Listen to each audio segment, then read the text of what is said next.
I never thought much about the old cemetery on the edge of town. It was overgrown and forgotten, the gravestones leaning at strange angles, moss creeping over their surfaces like a slow tide. They whispered secrets to the wind, and I often felt a chill crawl down my spine whenever I walked past. But curiosity has a way of pulling you in when you least expect it. Last week, emboldened by a restless night and that prickling desire for something more than my mundane life, I decided to venture inside. The air was thick with the scent of damp earth and decay, and my heart quickened as I stepped through the creaking iron gate. The path was obscured by twisted roots and long-forgotten stones, each step echoing into the void. As I explored, I stumbled upon an ancient mausoleum, its entrance adorned with carvings that seemed to ride under the moonlight. A cold gust whispered through the cracked door, beckoning me closer. So, driven by a reckless thrill, I pushed it open, the hinges screeching in protest. Inside, the air was stale, heavy with the weight of dreams long extinguished. Cobwebs danced in the dim light as my eyes adjusted to the dark.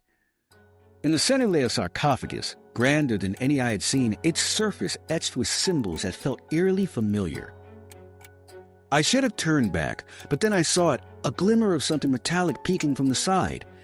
My breath caught in my throat as I approached. It was a pendant, beautifully crafted, but it pulsated with an energy that made the hairs on the back of my neck stand on end. I reached for it, and the moment my fingers brushed against the cold metal, the ground trembled, the air crackling with an unseen force. Suddenly, I heard whispers, low and urgent, wrapping around me like a fog. They spoke of betrayal, of ancient curses buried with those forgotten stones.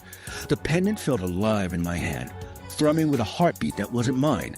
Panic surged through me. What had I awakened? The walls seemed to breathe as shadowy figures flickered at the edges of my vision, tethered to the darkness of the tomb.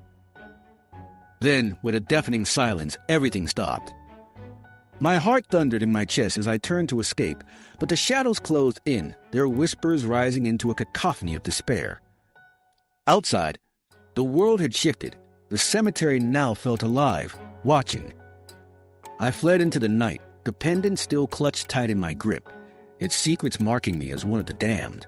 And as I dashed away, I realized with dread, the darkness wasn't just in the cemetery, it had followed me home.